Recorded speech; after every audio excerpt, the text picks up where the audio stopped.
This week we're going to take a look at updated crop condition ratings and crop progress across the U.S. We're also going to take a look at the short-term weather forecast. There are some concerns about warmer and drier weather moving in, but we're going to wrap things up with some ongoing concerns about export demand.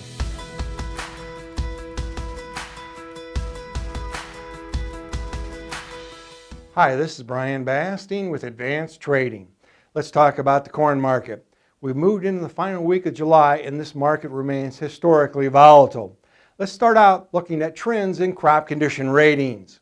Now, as usual here, our week-to-week change is reflected in the red circles with deterioration and the green circles with improvement from last week. Notice nationwide we did see a 3 percentage point drop in the good to excellent ratings from last week to 61%.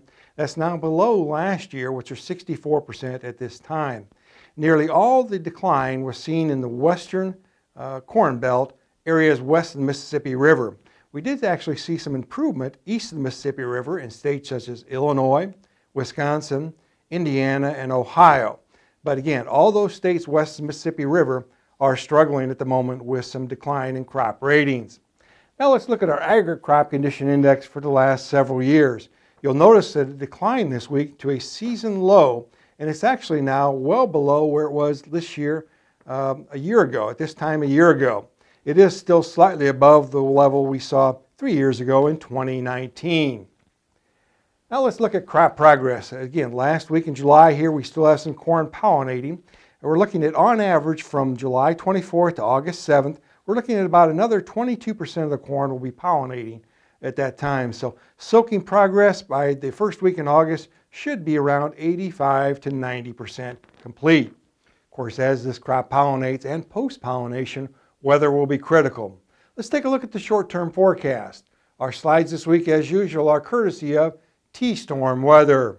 Now, starting out here looking at a change in temperature. It is going to be mild through the end of this week into the early weekend. However, starting out in the western corn belt around Sunday and moving into early next week, it is going to start to warm up significantly.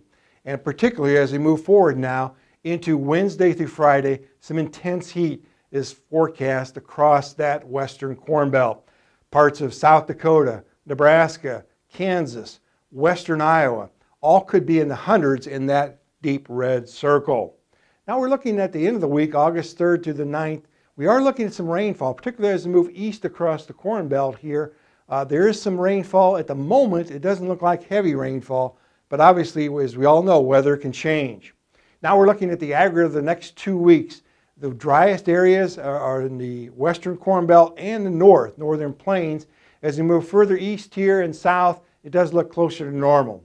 Again, we all know weather can change, so continue to remain in close contact with your trusted risk management advisor to manage this price movement. We're going to move forward now and come back to a slide we looked at last week, and that is concern about export demand. Remember, it's supply and demand that determines price. Let's take a look at our updated export slide. Again, this is looking at September to November export shipments forecast for major corn exporters. The key point we mentioned last week, and we'll reiterate it this week, is that a 273 million bushel increase in potential exporter commitments this fall. Each one of those bushels, of course, could potentially displace U.S. supplies. China will remain a wild card, but again, supply and demand. Everyone is focused on supply at the moment, but remember, there are some demand concerns. Let's wrap things up this week looking briefly at trends in December corn futures. We're looking at a bit of a rebound here in December futures, trading near $6 a bushel. Now that's still well above where it was, of course, back in May, or well below where it was back in May, beg your pardon. But here's a key point. It's still $1.85 above the 5-year average. So we continue to strongly encourage you to defend your balance sheet. Now, if you'd like more information, please feel free to contact us at 800-664-2321. We'll put you in contact with one of our risk management consultants who'll be happy to visit with you at your convenience. And remember, we upload every Wednesday. Make sure to subscribe to our channel to never miss an upload. Thanks a lot. Have a good week.